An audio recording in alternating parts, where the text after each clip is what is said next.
Nous continuons à parcourir notre enseignement intitulé Le ministère selon la parole de Dieu. Nous avons déjà parcouru le premier chapitre, c'est quoi le ministère selon la parole de Dieu. Aujourd'hui, nous allons parcourir le deuxième chapitre intitulé Comment reconnaître l'appel de Dieu à un ministère.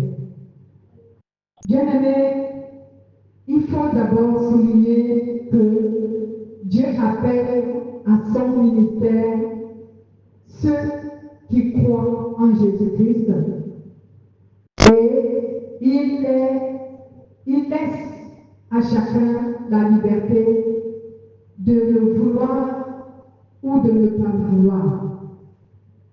Donc il faut d'abord qu'on sache que Dieu octroie le ministère à ceux qui croient en Jésus-Christ. Dieu peut utiliser un païen pour accomplir une œuvre bien précise, mais il ne donne pas le ministère à un païen. Il n'octroie pas le ministère au païen. Amen. Dieu peut utiliser tout être humain, sans exception, que ce soit un chrétien, un non-croyant, cela veut dire un païen. Mais lorsque tu n'as pas encore cru en Jésus-Christ, lorsque tu n'as pas la foi en Jésus-Christ, Dieu ne peut pas te donner un ministère. Donc, vous ne trouverez pas quelqu'un qui a été appelé à un ministère par Dieu être quelqu'un d'inconverti ou être quelqu'un qui n'a pas la foi en Jésus-Christ. Sauf dans le cas où les gens se prononcent eux-mêmes. Cela veut dire il y a certaines personnes qui se sont prononcées tout seules dans le ministère. Mais ce qu'on doit savoir, c'est que Dieu n'utilise pas ou n'octroie pas un ministère à quelqu'un qui n'est pas converti, à quelqu'un qui n'a pas la foi en Jésus. Il faut que tu aies la foi en Jésus pour que Dieu octroie ou encore te donne un ministère ou t'appelle à un ministère. Donc, bien aimé, c'est pourquoi j'ai dit dimanche dernier, dans Matthieu chapitre 9, au verset 37 à 38, Jésus dit, priez donc le maître de la moisson pour qu'il envoie beaucoup d'ouvriers dans son champ. Parce que la moisson est grande. Cela se trouve dans Matthieu 9, 37 à 38. Il faut donc que nous sachions que, bien aimé, notre volonté à accepter l'appel à un ministère est ce qui permet de découvrir à quel ministère Dieu nous appelle à servir. Donc c'est lorsque tu acceptes de servir Dieu, c'est lorsque le désir de servir Dieu commence à manifester dans ton cœur. Au fur et à mesure, Dieu va permettre que tu puisses découvrir à quel ministère il t'appelle à servir. Alléluia. Donc c'est donc notre volonté à accepter à l'appel de Dieu à un ministère qui nous permet de découvrir le ministère auquel nous sommes appelés à servir. Et cela pourquoi bien aimé, parce que il faut d'abord que le désir de servir Dieu puisse manifester dans notre cœur. Il faut d'abord que ce désir se manifeste. Parce que Dieu peut nous le proposer, mais le désir peut ne pas se manifester. Nous prenons le cas de Jonas. Lorsque Dieu avait envoyé Jonas à Ninive, il l'avait envoyé pour qu'il aille évangéliser. Et nous avons appris que l'évangélisation est un ministère. Lorsque tu es un évangéliste, tu es appelé à ce ministère. Donc, Jonas était un évangéliste. Donc, Dieu l'avait appelé à ce ministère, mais Jonas ne voulait pas. C'est pourquoi il fuyait. Il fuyait la lourde responsabilité de ce ministère. Il savait ce que ça peut dire, ça peut régénérer, ou encore ce que ça peut provoquer comme conséquence, comme souffrance, comme dégâts. Il est bien vrai, lorsqu'on sert Dieu, il y a les deux choses qui se manifestent, la souffrance et le bonheur. Amen. Les malheurs et les bénédictions. Tout se manifeste quand on sert Dieu. Alléluia. Donc, Jonas avait peur d'aller à Ninive. En plus, il connaissait la renommée de Ninive.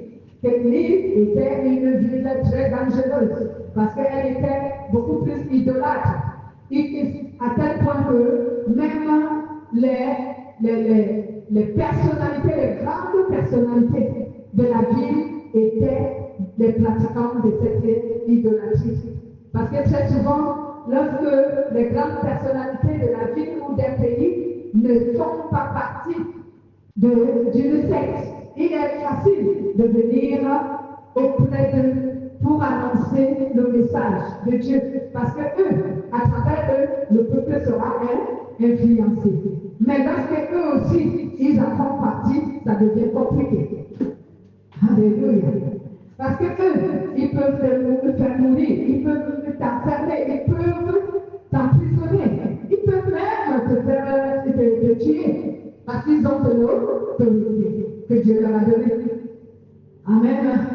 Vous avez entendu dans la manière de s'exprimer de Hérode. Hérode dit à Jésus, tu ne sais pas que j'ai l'autorité de t'emprisonner comme j'ai l'autorité de te libérer. Tu vois, parce qu'il savait que Dieu lui avait donné cette autorité. Malheureusement, il ne savait pas qu'il parlait à Dieu lui-même. Et Jésus lui a dit, tu n'as aucune autorité que mon Père m'était donné. Tu n'as aucune autorité sur moi que mon Père m'était donné. Donc, si tu as une autorité, c'est mon Père qui te l'a donné. En quelque sorte, Jésus voulait lui dire que Hérode, tu n'as aucune autorité. Si je veux t'enlever cette autorité, c'est moi qui suis Dieu. Si je veux t'enlever cette autorité, je vais t'enlever. Alléluia. Donc, bien aimé, Jonas avait donc peur, cet évangélique, mais néanmoins, il a fini par accepter la peine. Mais il faut, comme je venais de dire, Dieu ne nous force pas, Dieu ne nous contraint pas. Il veut que nous le voulons.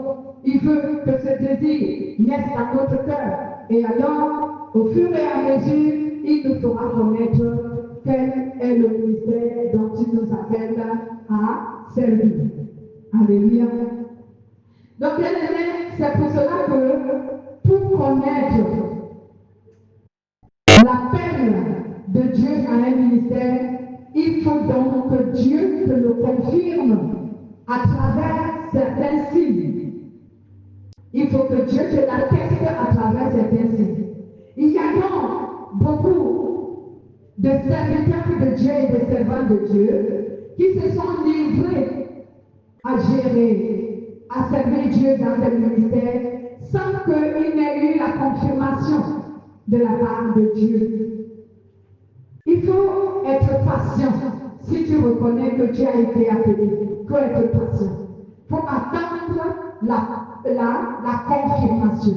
Si déjà tu as discerné que tu as un appel, il faut que tu attendes la confirmation. Je vais après vous donner les signes qui montrent que tu es appelé. Les signes qui doivent manifester en toi pour t'attester que tu es appelé. Mais d'abord, nous parlons de la confirmation. Il faut d'abord que Dieu te confirme que tu es appelé avant que tu ne t'y engages. Ne t'engage pas par empressement, parce que beaucoup se sont engagés par empressement. Et quand tu t'engages par empressement, tu es novice dans le ministère. Tu vas commettre beaucoup d'erreurs et tu risques même de rétrograder. Cela veut dire tu risques d'abandonner la mission que Dieu t'appelle à accomplir. Et tu risques de même pas comprendre la mission que Dieu t'appelle à accomplir. Parce que tu as été pressé. Parce que tu t'es lancé dans le ministère sans toutefois avoir la confirmation, sans toutefois avoir été formé. Alléluia. Donc, nous prenons un exemple d'une personne que Dieu avait appelée a accompli une mission. Et cette personne a dit à Dieu que je ne me lance pas là-dedans si tu ne me donnes pas de signe. Si tu ne me le confirmes pas, il s'agit de Gédéon.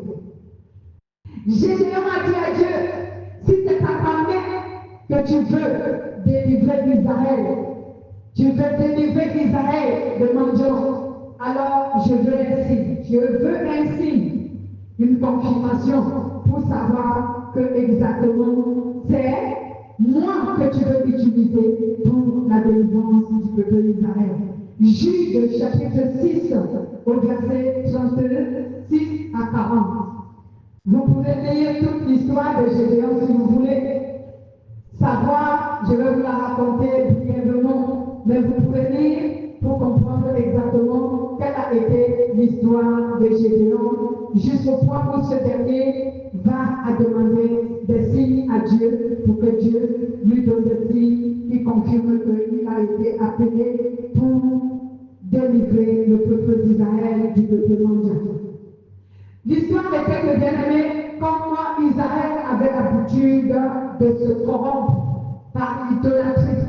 Donc, à cette période-là, Israël s'était encore corrompu par l'idolâtrie. Donc, ils avaient désobéi à Dieu. Ils sont allés vers d'autres dieux pour les adorer. Et aujourd'hui, nous le savons. Ça a commencé depuis, ça continue jusqu'aujourd'hui. Beaucoup de chrétiens vont chez les charlatans, chez les gangas, chez les faux prophètes pour chercher les solutions à leurs propres problèmes. Pourquoi? Parce qu'ils n'aiment pas véritablement Dieu et ils ne sont pas capables de supporter, attendre que Dieu fasse les choses en son temps. Alors, par la volonté permissive, ils vont à gauche et à droite pour chercher les solutions. Israël faisait cela. Et nous aussi, aujourd'hui, beaucoup le font aujourd'hui, ne sont pas assez patients. Et même, beaucoup, en dehors même de la patience, ce n'est même pas la volonté de Dieu qui cherche, ce n'est que la solution à leurs problèmes. Ce qui fait qu'ils vont chez n'importe qui, pourvu que cette personne puisse leur apporter la solution à leurs problèmes. Mais c'est dangereux de faire ça. Parce que si tu fais cela, bien aimé, tu t'éloignes de Dieu et de sa volonté, et Dieu risque beaucoup souffrir. Alors Israël avait souffert. Bien aimé, qu'est-ce que Israël avait fait? Israël était allé auprès d'un Dieu qu'on appelait un Dieu de mendiant. Une nation qu'on appelait mendiant. Ils avaient un Dieu qu'on appelait Baal. Alors ils sont allés auprès de ce Dieu pour l'adorer et lui faire des sacrifices. Et même pour les tenir à la servitude, pour les soumettre à la servitude, celui qui gardait le Dieu de mendiant est venu placer un autel du Dieu de mendiant dans la maison du père de Gédéon. Il a placé l'autel de son Dieu dans la maison d'un enfant israélite. Et c'est dans cette maison, dans la maison du père de Gédéon, que les Israélites allaient adorer ce Dieu. La colère de Dieu s'enflamma contre Israël et Dieu les livra à la souffrance. Dieu les livra à l'ennemi. Parce que lorsque tu désobéis à Dieu bien-aimé, Dieu te livre à ton péché. Nous avons appris les conséquences des mauvaises actions. Lorsque tu commets des mauvaises actions, tes mauvaises actions vont produire des fruits contre toi.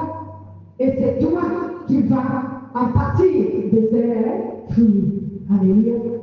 Donc Israël avait souffert de son idolâtrie. Dieu l'avait livré à la souffrance. Israël manquait de tout. Même la nourriture manquait. Il pouvait s'aimer, ça ne produisait pas. Et même le roi des mendiants les avait assujettis, rendus comme esclaves. Ils étaient devenus des esclaves chez les mendiants. Bien-aimé, le péché fait en sorte que tu deviens esclave. Je te l'ai dit dans le livre de Jean chapitre 8. Il a dit, le pécheur est esclave. Mais lorsque tu crois en Jésus-Christ, tu gagnes la liberté. Amen. Tu es libéré de l'esclavage du péché. Ce fut donc là, bien-aimé, l'histoire qui amène Gédéon à demander à Dieu ainsi. Alors, pendant au moins 40 Israël a pleuré pour implorer Dieu de venir les délivrer de la suprématie des mendiants, parce que les mendiants les avaient assujettis à la servitude. Ils souffraient. Ils ont donc imploré Dieu. Pendant 40 ans, Dieu les a écoutés faire tout ce qu'ils faisaient. Et quand ils ont pleuré, reparti, alors Dieu a donc suscité Gédéon. Gédéon aperçoit un ange de Dieu. On appelle ça l'ange de Dieu. Vient vers Gédéon. Et il dit à Gédéon, tu es un vaillant héros. Dieu t'a appelé parce qu'il voudrait délivrer le peuple d'Israël du Dieu mangeant. Il va falloir que pour que Dieu réussisse à délivrer Israël des Mandjanites, tu dois d'abord faire sortir de la maison de ton père le Dieu des mendiants qui se trouve dans la maison de ton père. Donc il faut que tu détruises cet hôtel, que tu l'enlèves de votre maison. Alléluia. Bien-aimé, quel est le symbole de l'autel des Mandjanites aujourd'hui? L'autel de Mandjanites aujourd'hui est le symbole du péché. Alléluia. C'est le symbole du péché. J'ai souvent appris des pasteurs qui prêchent dans cette histoire. Ils organisent les veillées pour dire il faut renverser l'autel de Baal qui est dans la maison de ton père, l'autel de Baal qui est dans la maison de ta mère. Faites très attention. Je vous ai dit que Dieu ne nous a pas appelés à aller combattre Satan, ses démons, les adeptes, sorciers, occultistes, maçons. Dieu nous a dit que nous pouvons détruire leurs œuvres, les œuvres et les manœuvres, mais aller les combattre de la manière que quelqu'un a son fétiche. Toi, tu veux aller détruire son fétiche. C'est pas ton fétiche, hein? C'est son fétiche. Quelqu'un a son démon. Toi, tu veux aller combattre son démon pour le chasser. Tu es qui pour aller chasser son démon? On chasse le démon qui est en toi, mais pas le démon qui appartient à quelqu'un d'autre. Bien-aimé, tu veux que ta famille sorte de la sorcellerie? Ce n'est pas aller combattre le démon de la sorcellerie de ta famille. Tu ne peux pas. Parce que ce n'est pas à toi qu'on a légué ce démon. Il faut faire très attention à ce que les faux enseignants vous enseignent. Pour que le démon qui est l'autorité de ta famille puisse libérer et toi et ta famille, bien aimé, sanctifie-toi. Deviens un chrétien sanctifié. Et déjà, quand tu deviens un démon, un chrétien autant pour moi, quand tu deviens un chrétien sanctifié, ce démon familial-là, il ne peut rien contre toi, il ne peut plus te toucher. La Bible déclare dans le livre de Romains, chapitre 8, à partir du verset 1, il n'y a plus de condamnation pour ceux qui sont en Jésus-Christ et qui marchent selon sa volonté. N'est-ce pas? C'est ce que la Bible dit.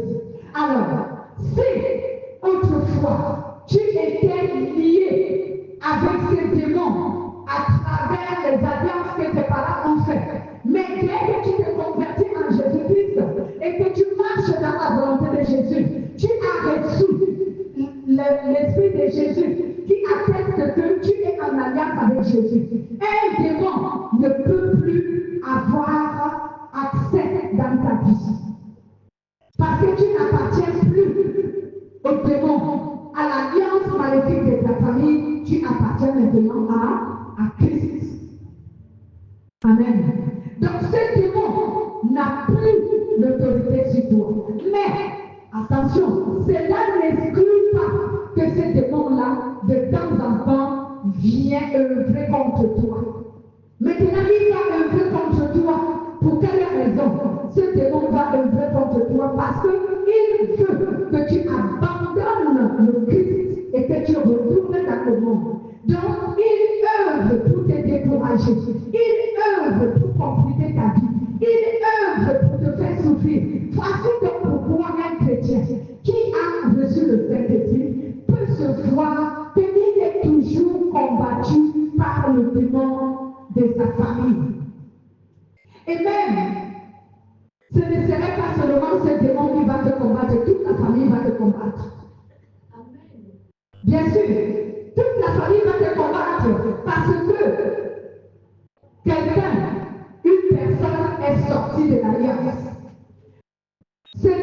alliance avec Satan avait demandé à ce que toute sa famille et sa descendance doivent demeurer dans cette alliance. Maintenant, une personne est sortie de l'alliance. On va maintenant s'en prendre aux membres de la famille pour leur dire que vous n'allez pas la laisser partir. Vous n'allez pas le laisser partir. Voici pourquoi tu peux voir que les membres de ta famille qui sont des sorciers te combattent. Le démon qui a reçu l'alliance avec votre famille te persécute. C'est pour cela. Ce n'est pas parce que tu as fait du mal à quelqu'un. Et tu ne peux pas détruire ce démon en allant attaquer ce démon dans ta famille et les membres de ta famille. Deviens saint. Il faut que tu acquières la sainteté. En ayant la sainteté, premièrement, tu es sous la protection divine du Saint-Esprit. Il te protège maintenant. Alors ta sainteté que tu as va permettre à ce que certaines autres personnes de ta famille qui voient ta vie transformée, qui voient que tu as changé, qui voient Dieu présent dans ta vie, et aussi vont commencer à se douter de l'alliance qu'ils ont fait avec le démon. Ils vont commencer à chercher maintenant ton Dieu. C'est comme ça que tu vas influencer ta famille à renoncer à cette sorcellerie pour te suivre à l'église. Alléluia. Et tu peux associer à ta sainteté la prière.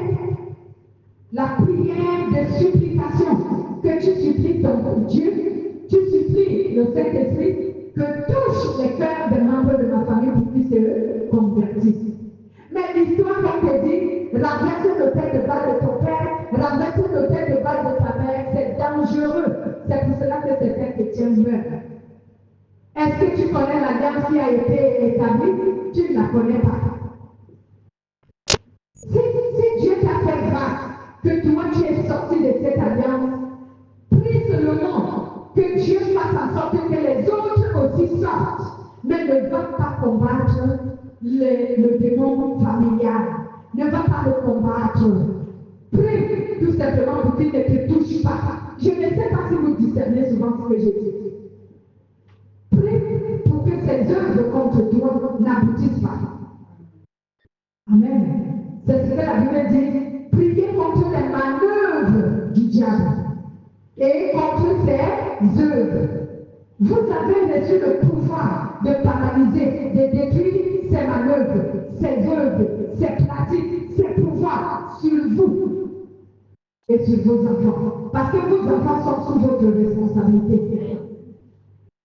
Mais votre famille, elle est sur votre responsabilité, mais ce n'est pas vous qui gérez. C'est ceux qui sont les aînés qui gèrent. C'est ceux qui ont commandé ce démon qui gèrent.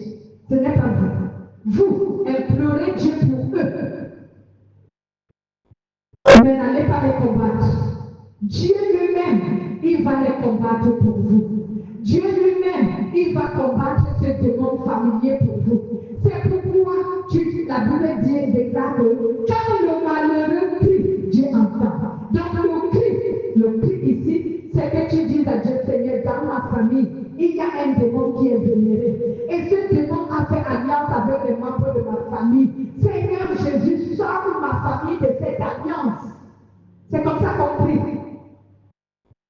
Alléluia. Sors ma famille de cette alliance. Mais quand tu dis, je casse le tête de balle de mon père, je casse le tête de balle de la maison de ma mère, je casse, je brûle, je ne sais même pas, je ne connais même pas trop bien cette prière, excusez-moi. Puisque je ne prie pas comme ça, donc je ne connais pas ça. Je ne maîtrise pas trop. Donc, bien aimé, implore Dieu, Seigneur, dans ma famille, il y a la sorcellerie. Et toi qui connais le spirituel plus que tout autre, je sais que tu es capable de faire cesser la sorcellerie de ma famille.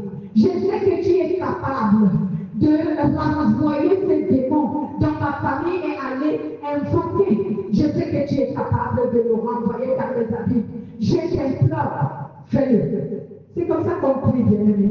Mais ne va pas passer le tête de la maison de balle de ton père, c'est pas ça. Le tête de balle symbolise le péché. De nos jours, c'est le péché. Puisque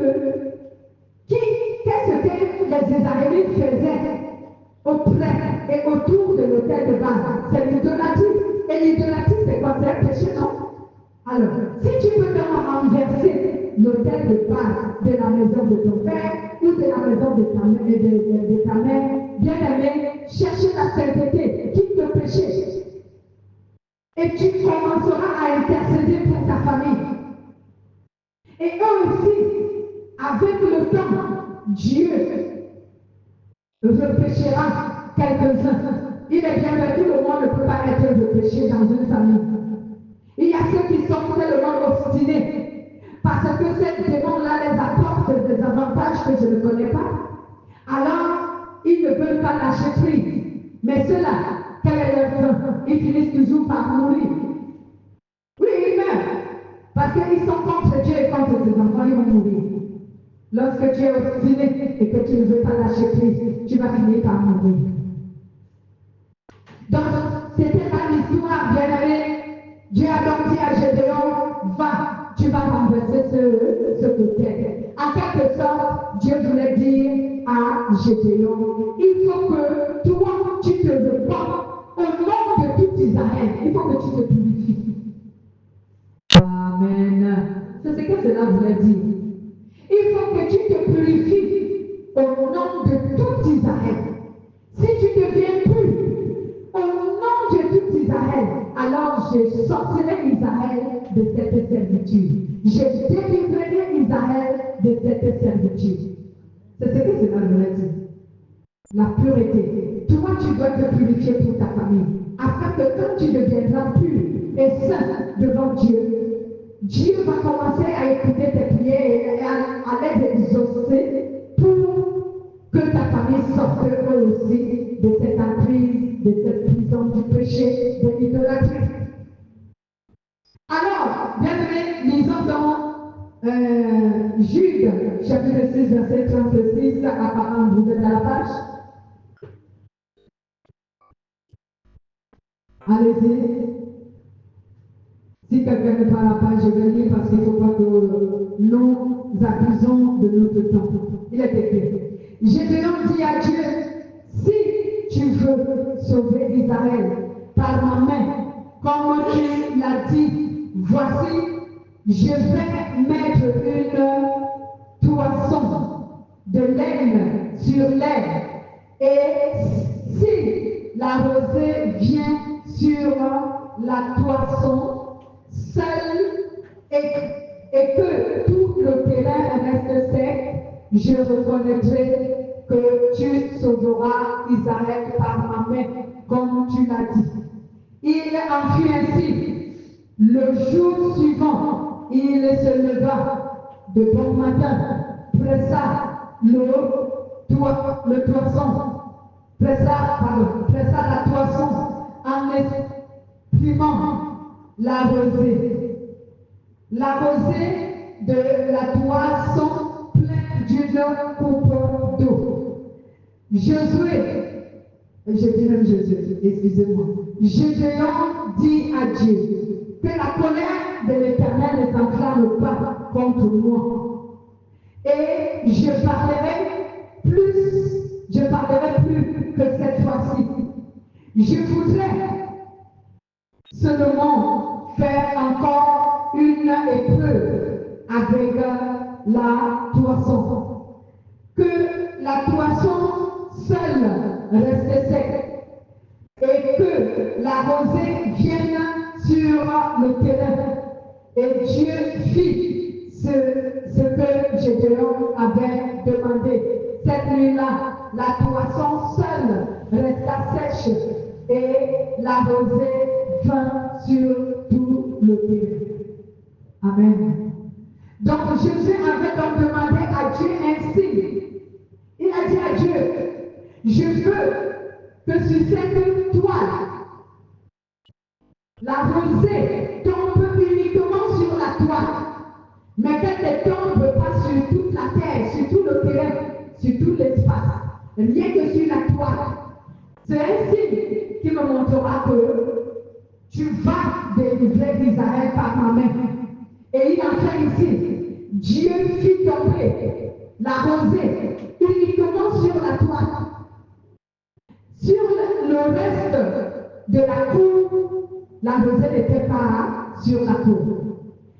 Il revint, il dit à Dieu, ne t'enflamme pas avec colère.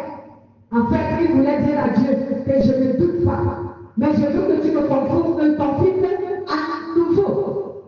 Pourquoi il a dit ne t'enflamme pas? Parce que, et il avait raison, parce que la Bible dit, pour rendre témoignage de ce qui est la vérité, il faut 2 ou 3 témoins.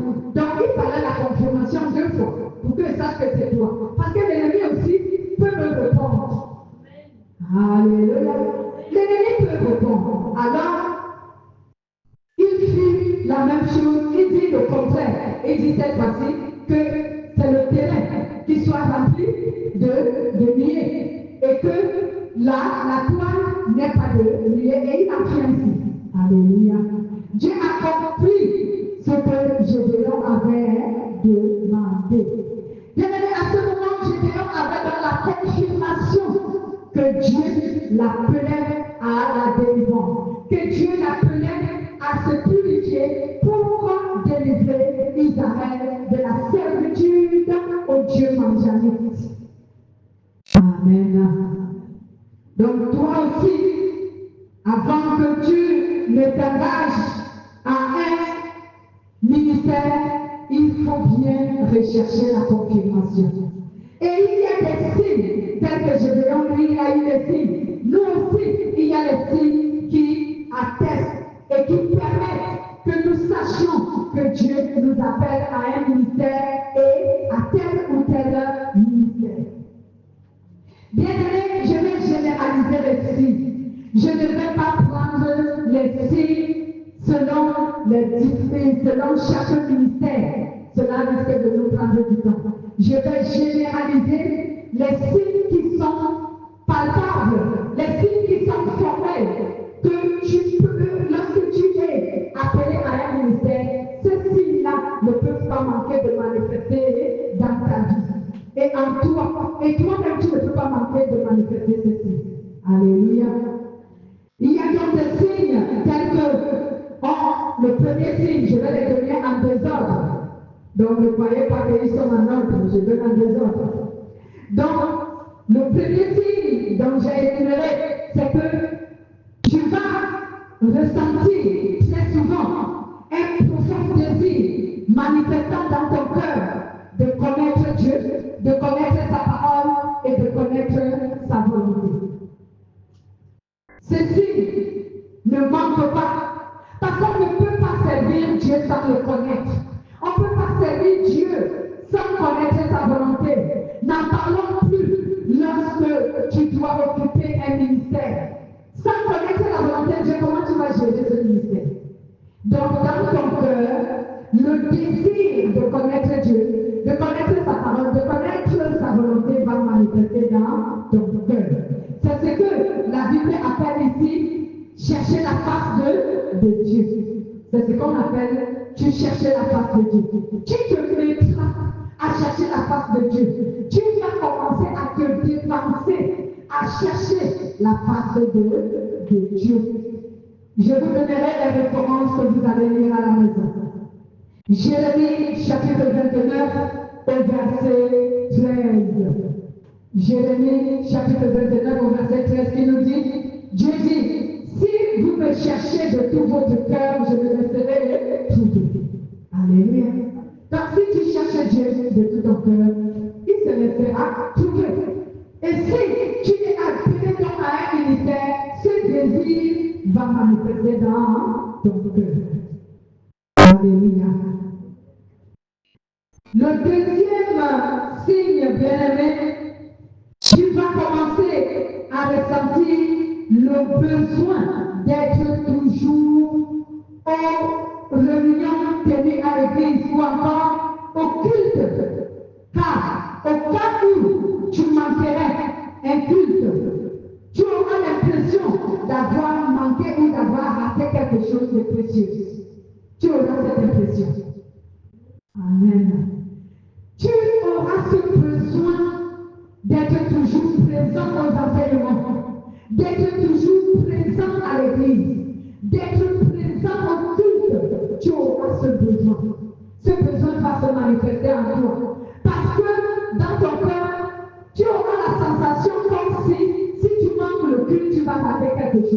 de précieux.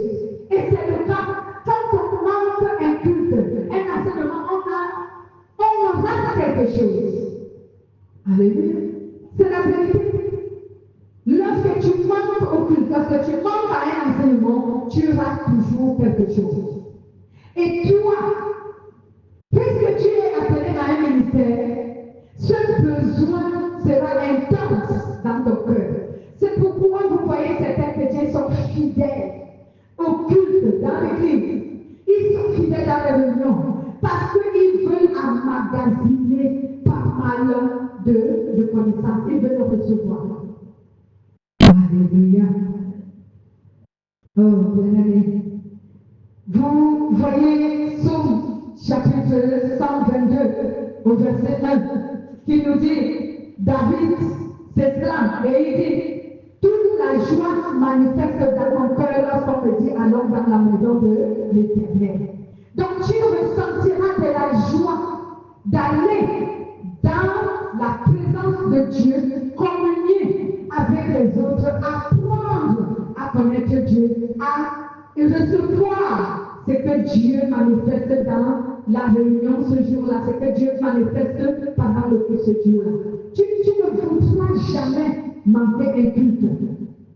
Alléluia. David me dit, il y a la joie. La joie. Lorsque tu ressens que pour aller à l'église, tu es lourd ou lourd. Pour aller à l'église, tu cogites, tu réfléchis. Fais très attention. Parce que normalement, on doit être en joie. Lorsqu'on doit aller dans la présence de Dieu, communier entre frères et sœurs. Qu'est-ce qui est énervant là-dedans? Pour que l'on ressente la frustration, pour que l'on ressente la lourdeur, comme si on te forçait. Un cœur te dit ne va pas. Ne va pas aujourd'hui à l'église. Si tu as ce genre de sentiment dans ton cœur, il faut faire très attention. Est-ce que tu es vraiment appelé à un ministère?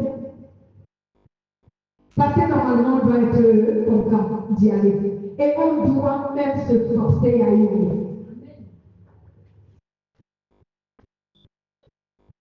Alléluia. David dit, toute la joie manifeste dans mon cœur, comme on dit, allons dans la maison de l'Éternel. Le troisième signe, tu vas ressentir l'admiration envers certains de ceux et de celles qui exercent déjà un ministère dans l'Église. Tu vas ressentir de l'admiration pour ceux qui exercent déjà le ministère dans l'Église. Et quelquefois, tu vas ressentir l'envie de les ressembler. Tu voudras les ressembler. Surtout un ministère que tu commences à convoiter. Lorsque tu commences à convoiter un ministère, lorsqu'un ministère commence à t'intéresser, tu vas admirer ceux qui exercent déjà ce ministère. Et souvent, s'ils exercent avec beaucoup de sincérité, de dévotion, avec beaucoup de puissance, bien-aimé, tu vas vouloir les ressembler. Alléluia. Donc l'admiration sera pour eux. C'est pourquoi, quelquefois, vous voyez, dans une église, par exemple, où il y a plusieurs pasteurs, tu vois un chrétien qui dit, moi j'aime lorsque celui-là prêche. En fait, il l'admire. Alléluia. Il l'admire. Parce que selon lui, celui-là, il veut être comme lui. Celui-là est un modèle pour lui. Il veut être comme lui. Ou par exemple, tu es déjà intéressé, tu commences à t'intéresser au ministère de la louange. Alors, une quelconque personne dans l'église qui loue Dieu en vérité commence par t'intéresser, tu commences par l'admirer. Et tu penses dans ton cœur, tu commences à désirer être comme lui ressembler. Alléluia. Amen. 1 Corinthiens chapitre 11, verset 1. 1 Corinthiens chapitre 1, 11. verset 1. L'apôtre Paul dit, soyez mes imitateurs comme moi je le suis de Christ. Soyez mes imitateurs comme moi je le suis de Christ. 1 Corinthiens chapitre 11, verset 1. Soyez donc mes imitateurs comme moi je le suis de Christ. Donc Paul invite ceux qui le voient à imiter son onction. Alléluia. À imiter sa dévotion. À imiter sa sainteté. Donc tu vas commencer à admirer. Cinquième signe. Quatrième signe.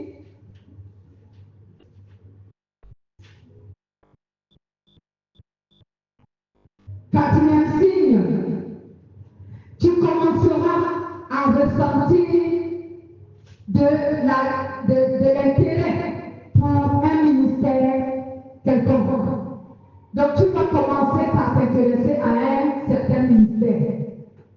Tes regards seront posés sur ce ministère. Comme si tu désirais l'exercer. Ce sentiment va manifester dans ton cœur. Tu vas commencer à t'intéresser à un ministère quelconque. Ton cœur manifestera souvent le désir d'exercer ce ministère. Où la Bible nous dit, dans toujours 1 Corinthiens, chapitre 12, au verset 31, la Bible dit, aspirez aux dons les meilleurs. Et je vais encore vous montrer une voie par excellence. Aspirez aux dons les meilleurs. Et je vais vous montrer encore plus une voie excellente. La voie excellente dont tu parlais, c'était l'amour. Donc il faut donc aspirer au don. Donc aspirer au ministère. Donc ton cœur, comme je le disais, va commencer à s'intéresser à un quelconque ministère. Tu vas commencer par t'intéresser. Déjà, auparavant, tu admirais ou tu admires les gens qui exercent ce ministère. Maintenant, ton cœur va commencer à s'intéresser à ce ministère. Cinquième signe, tu auras la facilité d'exercer, d'apprendre à connaître tout ce qu'il faut concernant ce ministère. Tu auras la facilité d'exercer. Je dis d'exercer, cela veut dire de te former. De te former sur ce ministère que tu as convoité. Donc, si tu vois que tu convoites un ministère et tu n'as pas la facilité d'apprendre et de te former pour ce ministère, c'est qu'il faut comprendre que ce n'est pas le ministère où tu es appelé. Parce que si tu es appelé à un ministère, tu auras la facilité de te former de ce ministère. Tu auras la facilité de t'exercer pour connaître tout ce qu'il faut concernant ce ministère. Mais si tu exerces, si tu convoites autant pour moi un ministère et que tu es en train de te former, mais la formation est difficile, tu ne t'en sors pas, il faut savoir que tu n'es pas appelé. Parce que lorsque tu es appelé à un ministère, je te sais que tu te facilites la tâche. Quand je dis la tâche, c'est quoi? C'est que le Saint-Esprit facilite ça. Il te donne l'intelligence pour que facilement la formation, tu puisses comprendre et l'acquérir. Alléluia. Je vais vous donner un témoignage pour mieux vous faire comprendre. Il y avait, j'ai même connu des sœurs et des frères comme ça. Il y avait un frère, je vous assure que pour préparer un message, il te faisait des bouillons que tu ne peux parce qu'il n'arrive même pas à faire même une introduction. Il n'arrive pas. Et une fois, je lui ai dit que cherche un autre ministère. Tu n'es pas appelé à celui-ci. Parce que Dieu ne peut pas laisser celui qui l'appelle à un ministère de ne pas comprendre ce qu'il veut lui transmettre comme connaissance concernant ce ministère. Si Dieu t'a appelé à un ministère, il va tout faire pour que tu comprennes ce qu'il t'enseigne concernant ce ministère. Alors, si Dieu t'enseigne, si le Saint-Esprit t'enseigne concernant un ministère et tu ne comprends pas, il faut savoir que tu n'as pas été appelé à ce ministère. Alléluia. Tu n'as pas été appelé à ce ministère, donc il faut voir, il faut chercher la confirmation comme je disais. Il faut revoir ça avec le Saint-Esprit.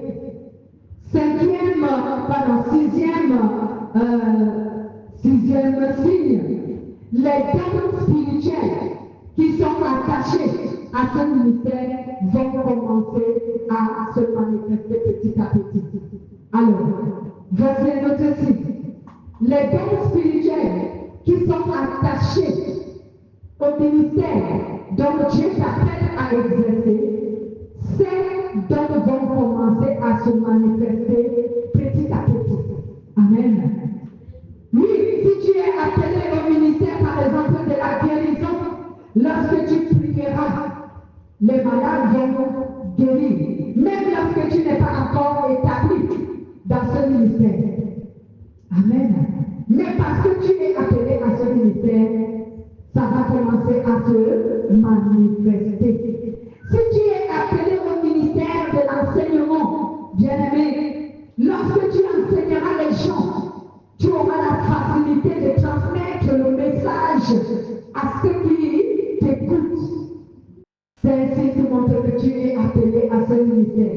Facilement, lorsque tu enseigneras, les gens vont comprendre ce que le Saint-Esprit veut leur enseigner. Le message que le Saint-Esprit veut leur donner. Les gens vont comprendre. Mais il y a souvent que nous trouvons les enseignants que quand il enseigne, tu ne comprends même pas ce qu'il veut dire. Tu ne comprends pas le sens.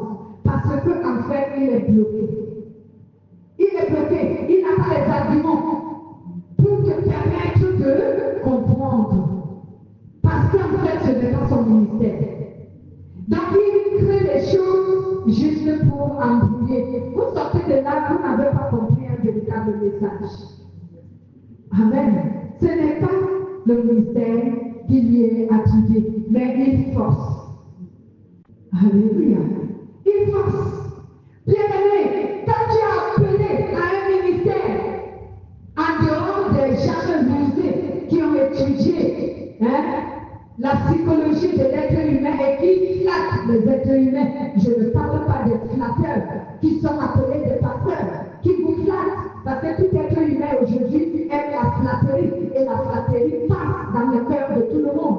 Tous ces êtres humains, quand tu les flattes, ils sont contents. Je ne parle pas de ça. Je parle de quelqu'un qui sait vraiment interpréter la parole de Dieu. Qu'il a les arguments pour te faire comprendre un verset biblique. Je me souviens une fois, Seigneur, tu sais que ce n'est pas pour me moquer, mais c'est un témoignage que je veux donner. L'un des pasteurs dans les églises où je suis passée, quand j'étais encore dans un débutant, dans le christianisme, dans la foi, alors j'avais rêvé le Saint-Esprit me donnant la parole de Dieu sur Romains chapitre 4. À partir du verset 1 jusqu'au verset 6. Je lui ai demandé de m'expliquer ce que ça voulait dire, puisque j'étais dans le début. Il n'a pas pu m'expliquer. Et c'était un pasteur. Il prêchait. Un pasteur qui est appelé, un être humain, un enfant de Dieu, un croyant, qui est appelé à l'enseignement, à la prédication. Il connaît chaque verset biblique, il peut te donner l'explication. Il n'a pas besoin d'aller fouiller ses anciens enseignements pour te donner l'explication. Séance tenante, il est capable capable de te donner l'explication de ces versets bibliques. Pourquoi? Parce que le Saint-Esprit habite en lui. Et le Saint-Esprit qu'il utilise pour interpréter la parole de Dieu n'a pas besoin d'aller consulter quoi que ce soit. Il va te donner l'explication séance pénale. Alors, s'il faut aller consulter je ne sais quoi pour te donner l'explication, alors là, il n'est pas appelé à ce ministère. Il faut qu'il revoie son appel. Alléluia. Il faut qu'il revoie son appel. Donc, il n'a pas été capable de me donner l'explication de ces versets bibliques. Mais il était pasteur dans cette église où j'étais. Donc, voilà les signes qui montrent que nous sommes appelés. Donc, les dons spirituels vont commencer à manifester pour t'attester que tu es appelé à tel ou tel ministère. Bien-aimé, le 7e signe, une communication régulière avec le Saint-Esprit sera établie à travers la prière, la méditation de la parole de Dieu et même à travers les songes. Le Saint-Esprit va te parler. Alléluia. Le Saint-Esprit va te parler. Il va établir une communication profonde et régulière, une communication limpide avec toi, de telle sorte que quand le Saint-Esprit parlera, tu saisiras, tu comprendras ce qu'il dit. Alléluia. Tu vas comprendre ce qu'il dit. Tu vas entendre, bien-aimé. Tu vas comprendre. Jérémie chapitre 33, verset 3. Invoque-moi et je te réponds, je te montrerai les choses cachées. Et même 1 Thessaloniciens chapitre 5, verset 17. Donc la communication sincère, la communication limpide avec le Saint-Esprit va s'établir. Le Saint-Esprit lui-même, il va veiller à ce que cette communication s'établisse entre toi et lui. Afin que, parce qu'il veut t'enseigner, il veut te parler, alors il voudrait que tu puisses le comprendre. Parce que si tu ne le comprends pas, il ne pourra pas t'enseigner, il ne pourra pas t'aider. Alléluia. Donc il va te parler.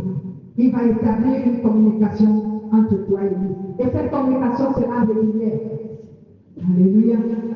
Le 8e signe, le Saint-Esprit va t'éprouver et il va te briser afin que tu acquières l'humilité, la sainteté et le sens de la justice qui te transformeront et feront de toi un ministre irréprochable et incorruptible.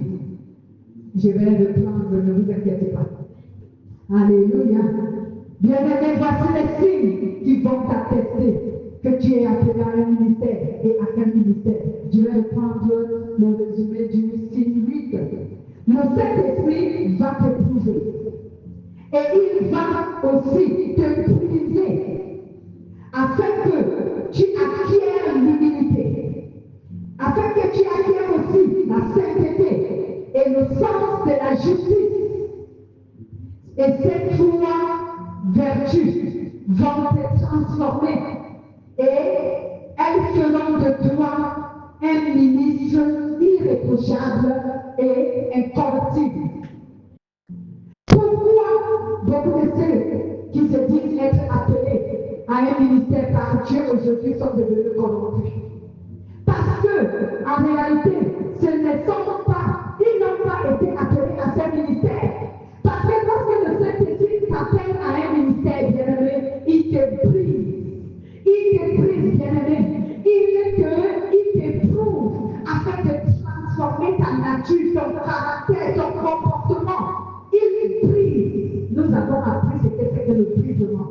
Le brisement, c'est que Dieu va te détruire tout ce qui provoque l'orgueil, la résistance, l'hostilité. Il va tout enlever. Alléluia. Il va tout enlever à toi. Tu ne peux pas occuper un ministère de Dieu sans que Dieu ne t'ait brisé, sans que Dieu ne t'ait éprouvé. Non, il ne peut pas te donner un ministère sans avoir fait passer par cette voie-là. Parce que un ministre de Dieu doit être humble, doit être doit connaître le sens de la justice. Il doit être un modèle, un être incorruptible. Mais aujourd'hui, combien sont les ministres de Dieu qui sont corrompus? Ils sont corrompus. Pourquoi? Est-ce qu'ils sont vraiment à leur place? Ou alors, ils se sont nommés ministres là où Dieu ne les appelait pas? Ou alors, ils ont été tellement pressés qu'ils n'ont pas été patients pour donner le temps à Dieu de les éprouver, de les briser, afin de leur donner une formation d'un véritable ministre. Pourquoi?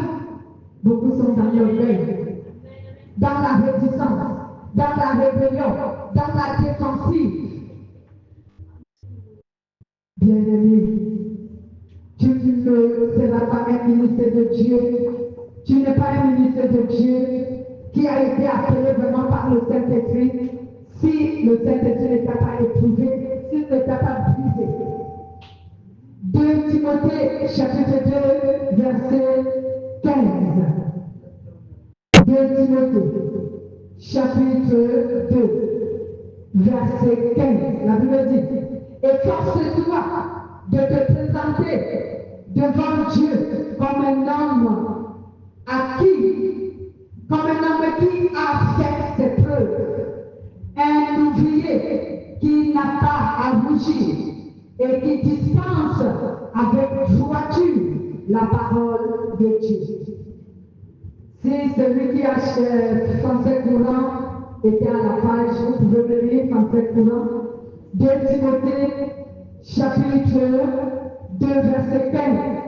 Efforce-toi de te présenter devant Dieu comme un homme qui a fait ses preuves, un ouvrier qui n'a pas à rougir et qui dispense avec droiture la parole de la vérité. 2 Timothée, chapitre 2, verset 15. Efforce-toi d'être digne d'approbation aux yeux de Dieu. Efforce-toi d'être digne d'approbation aux yeux de Dieu. Comme un ouvrier qui n'a pas à rougir de son ouvrage, en annonçant correctement le message de la vérité. Amen. Donc, bien-aimé, tu dois donc être digne de l'approbation de Dieu. Comme un véritable ouvrier de Dieu. Et nous avons dit ici que le fait que Dieu va te prouver, il va te briser afin de te donner l'humilité, la sainteté et le sens de la justice. Et ces vertus feront en sorte que tu sois un ministre irréprochable et incorruptible. Donc tu ne vas pas te corrompre. Tu ne vas pas laisser le monde et ce qui te trouve dans le monde te corrompre et te compromettre. Tu ne vas pas accepter. Alléluia. Le deuxième signe, d'autres personnes devraient témoigner que tu es vraiment appelé à ce ministère. Il faut que les gens l'affirment. Il faut que lorsque tu commenceras à exercer, il faut des preuves. Il faut que les gens confirment que oui, elle est appelée à ce ministère. C'est vraiment son ministère. Il faut l'approbation des autres personnes qui doivent le confirmer. Amen. Jean chapitre 10, verset 25 à 27. Jean chapitre 10, au verset 25 à 27. Qu'est-ce que Jésus dit? C'est la parole de Jésus. Jésus leur répondit, je vous l'ai dit et vous ne croyez pas. Les œuvres que je fais au nom de mon Père rendent témoignage de moi. Mais vous ne croyez pas parce que vous n'êtes pas mes brebis. Mes brebis entendent ma voix. Moi, je les connais et elles me suivent. Jésus dit à ceux qui l'écoutaient, disait, vous ne pouvez pas dire que je rends témoignage de moi-même. Les œuvres que je fais, rendent témoignage de moi. Celui qui m'a envoyé confirme que ce que je fais est vrai. C'est la vérité, c'est lui qui m'a donner la vision. Amen. Donc il faut que d'autres personnes puissent confirmer en te voyant, en voyant les fruits, parce que nous allons parler des fruits. En voyant les fruits de ton ministère, que d'autres personnes doivent confirmer que lui, il est vraiment appelé à ce ministère. Amen. Il est bien fait, il ne manque pas de jaloux qui ne le diront pas, qui ne le confirmeront pas. Ça existe, mais il faut quand même que d'autres personnes le confirment. Mais surtout, même si certaines personnes aussi, par affinité pour toi, peuvent confirmer le mensonge, donc il faut faire attention. Amen. Le dixième signe. Donc, pendant que tu exerces ton ministère, lorsque tu commences à exercer ton ministère, il faut que ton ministère produise les fruits dits de sainteté. Il faut que ton ministère produise les fruits qui sont dignes de l'approbation de Dieu. Amen. Il faut que ton ministère produise les fruits qui sont dignes de l'approbation de Dieu. C'est pourquoi Jésus a dit à ces gens-là que les œuvres que je fais au nom de mon Père rendent témoignage de moi. Donc il faut que ce que tu produis dans ton ministère ait l'approbation de Dieu. Il faut que les fruits. En un exemple, je vais donner l'exemple. L'exemple tel que lorsque tu enseignes, par exemple, si tu es quelqu'un qui a été appelé soit à prêcher, soit à enseigner, il faut qu'on voie la transformation de la vie et du caractère, du comportement de ceux dont tu enseignes. Si les gens que tu enseignes, si les gens que tu prêches ne sont pas transformés, leur caractère n'a pas changé, leur comportement n'a pas changé, leur conduite n'a pas changé, ils ont toujours un caractère, un comportement, une vie pareille. Mais tu ne produis aucun fruit. Ta parole, ton ministère ne produit aucun fruit. Ah oui, parce que la vraie transformation, les vrais signes de ceux qui sont des prédicateurs, les vrais signes de ceux qui sont les enseignants, leur véritable signe devrait être la transformation du cœur de leurs fidèles. Il faut que leurs fidèles changent de conduite, de comportement, d'attitude, d'habitude et de vie. Il faut qu'ils changent. S'ils ne changent pas, alors leur ministère ne produit pas de fruits. Ils doivent revoir leur appel. Ils doivent revoir leur appel, bien-aimés. En dehors, excepté les évangélistes. Parce que les évangélistes, son devoir n'est pas de vous donner la parole qui vous transforme. Il peut le faire s'il le veut, mais ce n'est pas son devoir, ce n'est pas le devoir de son ministère. Son ministère est de t'amener à croire en Jésus. C'est son ministère, un évangéliste. Mais lorsque tu es un docteur, un enseignant, un pasteur, un prédicateur de la parole de Dieu, ton devoir est d'amener tes fidèles à changer de vie, à changer de comportement, de conduite, d'attitude et d'attitude. Il faut qu'ils changent. Il faut qu'on lise et qu'on constate la sainteté en eux. Si ce n'est pas le cas, tu ne produis aucun fruit.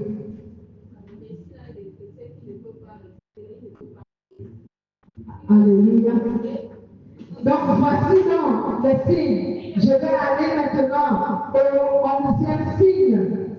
L'onction du Saint-Esprit manifestera puissamment sur toi. Alléluia.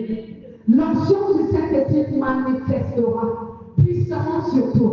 Lorsque tu ouvriras la bouche pour prêcher, les gens seront touchés. Touchés pas parce qu'ils apprécient que tu les flattes, mais ils seront touchés pour changer, pour dire ah non, il faut que mon comportement change quand même, il faut que ma vie change. Parce que là, j'ai l'impression que si je ne change pas, je risque de me retrouver en enfer. Il faut que tu touches dans ce sens ceux qui reçoivent tes enseignements, ceux qui reçoivent tes prédications. Alléluia. Mais si ta parole touche les gens dans le sens où La personne se dit, ah, je serai béni demain. Le pasteur a dit que je serai béni demain. Je suis délivrée. Je suis une grande femme. Je serai une grande femme. Je serai un grand homme. Ce n'est pas dans ce sens que je parle. Je ne parle pas dans ce sens, bien-aimé. Je parle dans le sens où ta parole doit toucher les cœurs et les pousser à la sainteté. Ta parole doit toucher les cœurs et pousser les cœurs à la repentance. Ta parole doit toucher les cœurs et amener les gens à changer de vie. Alléluia. Ils doivent changer de vie. Alors, c'est ça l'onction qui manifeste en toi. Et cette onction, il produit des miracles. Alléluia. Cette onction produit des miracles. Puisque la vie d'une personne a changé. Qu'est-ce que la parole de Dieu dans le livre de Deutéronome chapitre 28? La Bible dit, si tu obéis au commandement de Dieu, voici toutes les bénédictions qui t'accompagneront. Alléluia. Les miracles vont suivre parce que ta vie est transformée. Parce que ton comportement, ton caractère, tes habitudes ont changé. Tout a changé en toi. Alors les miracles aussi vont suivre. Les guérisons vont suivre. Alléluia. Le comportement que tu as va susciter le travail. Lorsqu'on t'embauchera quelque part, on va voir combien tu es un chrétien, un ouvrier ou un employé docile, soumis, agréable à son patron. Alors, qu'est-ce qui va suivre? Les promotions. Mais aujourd'hui, les gens sont là, ils passent la nuit à prier pour les promotions. Leurs cœurs sont noirs avec le péché. Quelle promotion tu veux que Dieu te donne? Tu ne respectes pas ton autorité supérieure au travail. Tu n'es pas fidèle. Tu n'es pas obéissant. Tu es réticent à ses ordres. Et tu veux la promotion. Quelle promotion tu veux? C'est pour cela, excusez-moi du terme, c'est pour cela que beaucoup couchent avec le patron. Pour avoir des promotions. Elle ne vient pas de Dieu. C'est pour cela que beaucoup donnent les pots de vin pour avoir les services. Parce qu'ils ne sont pas corrects comme Dieu le veut. Bien-aimé, attention. Tu auras cette onction bien-aimée qui va manifester en toi. Et lorsque tu diras un mot, elle s'accomplira. Parce que le Saint-Esprit approuve ton ministère. Le Saint-Esprit approuve tout ce que tu fais. Il t'a donné son approbation. Sa puissance est à ta disposition. Quand tu diras un mot, il s'accomplira. Alléluia. Oh, que Dieu soit béni. Le 12e signe. Bon, dans le 11e signe, écrivez Luc 4, 18 à 19. Luc, chapitre 4, verset 18 à 19, qui nous dit l'onction de Dieu est sur moi, car il m'a oint. Vous irez lire la suite. L'onction du Seigneur est sur moi, car il m'a oint pour annoncer la bonne nouvelle aux pauvres. Ainsi de suite. C'est ce qui est écrit. Et le 12e signe, tu auras le souci des âmes. Et tu t'inquiéteras pour leur transformation. Tu t'occuperas. Tu auras du souci pour leur croissance. Tu auras du souci pour le salut de leurs âmes. Et tu compartiras souvent pour leur vie, dans leur situation. Tu ne seras pas un lourd ravisseur au milieu des brebis pour les dévorer. Cela veut dire pour piller leur argent et leur bien. Mais tu seras celui qui va s'inquiéter pour leurs âmes, afin que leurs âmes obtiennent la vie éternelle. Tu vas t'inquiéter pour cela. C'est ce qu'on appelle avoir du souci pour les âmes, compatir pour les âmes, s'inquiéter pour tes fidèles. Tu œuvreras le bien-être de tes fidèles, voulant que tous y soient bénis et qu'ils obtiennent le royaume de Dieu. Tu vas t'inquiéter pour cela. Alors, regardons combien de ministres s'inquiètent aujourd'hui pour le salut de leurs âmes. Combien s'inquiètent aujourd'hui pour l'accession au royaume de Dieu des fidèles de leur église. Ils s'en foutent. Ils s'inquiètent de leur porte-monnaie, combien tel ou tel va leur donner à la fin du culte, ou pendant le culte, ou à la fin du mois. C'est ce qui les inquiète.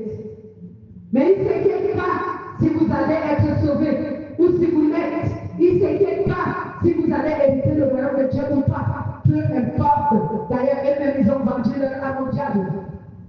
Les enseignements qu'ils vous donnent ne permettent même pas que vous ayez la vie éternelle. Pourquoi ils s'inquiéteraient pour votre salut? Ils s'inquiètent pas. Parce que la personne qui s'inquiète pour votre salut vous donnera les enseignements, les prédications, la parole de Dieu qui concourt à vous donner le royaume de Dieu, à vous permettre d'accéder au royaume de Dieu. Mais quand quelqu'un nous enseigne le mensonge, les fables du monde, c'est qu'il ne s'inquiète pas pour votre salut. Il ne s'inquiète pas si vous avez la vie éternelle ou pas. Parce que déjà, il est en train de vous mentir. Et les paroles que vous donne ne vous permettent pas de vous sanctifier, ni de changer de comportement de vie. Cela ne permet pas. Donc, il ne s'inquiète pas pour vous. Alléluia. Mais celui qui est appelé au ministère s'inquiète dans ce sens pour ses fidèles. Voici donc, bien-aimé, comment tu peux reconnaître l'appel de Dieu à un ministère. Si tu te reconnais de tout ce qu'on a cité aujourd'hui, même si c'est quelques points quand même, pour les hommes, sache que toi aussi tu es appelé à un ministère que Dieu va te donner quand il le voudra, ou encore qu'il t'a donné et qu'il te forme pour que tu puisses l'exercer. Amen. Remercions le Seigneur.